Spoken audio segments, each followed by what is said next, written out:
पकड़ा गया कुख्यात अपराधी रवि काना। महिला मित्र काजल झा भी गिरफ्तार। कई संगीन मामलों में होगा खुलासा। दोनों से पूछताछ जारी लगातार। स्क्रैप माफिया रवि काना और उसके महिला मित्र काजल को नोएडा पुलिस के सुपुर्द कर दिया गया है। आईजीआई एयरपोर्ट पर नोएडा पुलिस को दोनों को सुपुर्द किया गया। बता दें कि 23 अप्रैल को दोनों को थाईलैंड में गिरफ्तार किया गया था। रवि काना करीब 4 महीने से फरार चल रहा था। अब ग्रेटर नोएडा जोन पुलिस को उसकी कस्टडी मिल गई है। स्क्रैप माफिया रवि काना को पुलिस ने गिरफ्तार कर लिया। आप तस्वीरों में देखेंगे तो रवि काना और काजल झा को पुलिस लेकर जाती हुई आपको दिखाई दे रही होगी। स्क्रैप के काले साम्राज्य को पिछले 1 दशक से लगातार चला रहा था और थाईलैंड में रहने के दौरान यहां भारत आने की फिराक में भी लगा हुआ था। जो जानकारी पुलिस सूत्रों को मिली है उसके मुताबिक रवि काना और काजल जो है, काजल की तस्वीर में आपको दिखाऊं, देखिए ये काजल झा है जो पूरा अकाउंट का काम संभाला करती थी और बीटेक का कोर्स किया हुआ है। इस रवि काना के पूरे काले साम्राज्य की अगर कर्ता धर्ता की बात की जाए तो काजल झा जो हम तस्वीरों में आपको दिखा रहे हैं ये फिलहाल पुलिस कस्टडी में मौजूद है। तकरीबन 2 महीने के आसपास ये लोग थाईलैंड में रहे और वहां रहने के दौरान इनका जब वीजा खत्म हुआ, वीजा खत्म होने के बाद ये बर्मा और नेपाल के रास्ते भारत आना चाह रहे थे। लिहाजा पुलिस ने उससे पहले इसको धर दबोचा है और थाईलैंड पुलिस ने रेड कॉर्नर नोटिस जारी होने के बाद इसको गिरफ्तार किया और उसके बाद दिल्ली एयरपोर्ट पर काजल को, दिल्ली एयरपोर्ट की अगर बात की जाए तो दिल्ली एयरपोर्ट पर यहाँ डिपोर्ट कर थाईलैंड पुलिस गई थी और उसके बाद इनको हिरासत में लिया गया है। बता दें कि दोनों पर ही 50-50 हजार का इनाम था।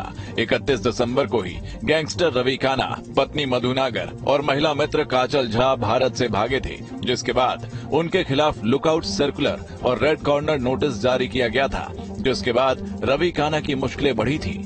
विदेश में वीजा एक्सटेंशन नहीं होने के चलते रवि काना और महिला मित्र काजल झा की मुश्किलें बढ़ने लगी थी। रवि काना वीजा खत्म होने के बाद म्यांमार होते हुए नेपाल के रास्ते भारत आने की फिराक में था, लेकिन उसका प्लान सफल नहीं हो सका और थाईलैंड में दोनों को गिरफ्तार कर लिया गया था। जिसके बाद अब दोनों को भारत लाया गया है और पुलिस को उनको सौंप दिया गया है। पिछले 1 दशक से स्क्रैप के काले कारोबार को चलाने वाले रवि नागर उर्फ रवि काना को थाईलैंड से नोएडा पुलिस ने गिरफ्तार किया है। रवि काना के गैंग की लेडी डॉन काजल झा को भी थाईलैंड से गिरफ्तार किया है। दोनों आरोपी तकरीबन 2 महीने से नोएडा पुलिस की कार्रवाई से डरकर थाईलैंड में छुपे हुए थे। पिछले दिनों रवि नागर की पत्नी मधु को एयरपोर्ट से गिरफ्तार किया गया था और मधु ने पूछताछ में बताया कि रवि नागर और काजल झा थाईलैंड में छिपे हुए हैं, जिसके बाद लुकआउट नोटिस जारी किया गया और थाईलैंड पुलिस से संपर्क किया गया। तब जाकर इन दोनों आरोपियों की गिरफ्तारी हो पाई है। थाईलैंड पुलिस ने दोनों को हिरासत में लेकर डिपोर्ट किया है, जिसके बाद से एयरपोर्ट से अब नोएडा पुलिस ने रवि नागर को अपनी हिरासत में ले लिया। हिरासत में लेने के बाद पुलिस इस बात की पूछताछ कर रही है कि इन 1 दशक में जिस तरीके से इस स्क्रैप के काले साम्राज्य को रवि नागर चलाया करता था तो किन किन की सरपरस्ती में इस पूरे साम्राज्य को चलाया करता था और कौन कौन सफेद पोश और कौन कौन अधिकारी उसका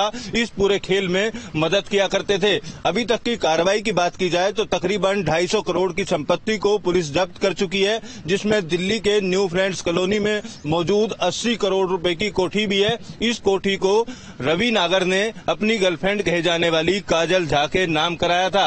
नोएडा, ग्रेटर नोएडा के अलग अलग इलाकों में इसकी संपत्ति की जांच करने के आदेश दिए गए, संपत्ति को कुर्क करने के आदेश दिए गए। रवि नागर की मुश्किलें जब बढ़ी थी जब उसके खिलाफ एक युवती ने नोएडा के थाना सेक्टर 39 में गैंगरेप की धाराओं में FIR दर्ज कराई थी। पुलिस दोनों से ही पूछताछ कर रही है, जिसमें बड़े खुलासे होने की उम्मीद है। दोनों से ही पुलिस की पूछताछ जारी है। बताया जा रहा है कि रवि काना से जहां 50 सवाल पूछे गए, वहीं काजल झा से 47 सवाल पूछे गए। बताया जा रहा है कि पूछताछ में दोनों की सहायता करने के आरोप में कई ब्यूरोक्रेट्स और कुछ मीडिया कर्मियों का नाम भी सामने आया है। अब देखना होगा कि दोनों से पुलिस और क्या क्या राज उगलवा पाती है। आइए जानते हैं आखिर कौन है ये रवि काना और क्यों पुलिस को इसकी तलाश थी। दिल्ली नोएडा में स्क्रैप का कारोबार था। रवि काना उद्योगपतियों को डरा धमका कर लेता था स्क्रैप के ठेके। स्क्रैप माफिया की अब तक करीब 250 करोड़ की संपत्ति जब्त। गिरोह के कई सदस्य भी हो चुके हैं गिरफ्तार। फरवरी में हुई थी रवि काना की पत्नी मधु नागर की गिरफ्तारी। पत्नी मधु नागर की गिरफ्तारी के बाद रवि काना और उसकी प्रेमिका देश छोड़कर भाग गए थे, लेकिन अब वो पुलिस की गिरफ्त में है। अब देखना होगा कि पुलिस पूछताछ में आगे क्या खुलासे होते हैं। Team news state.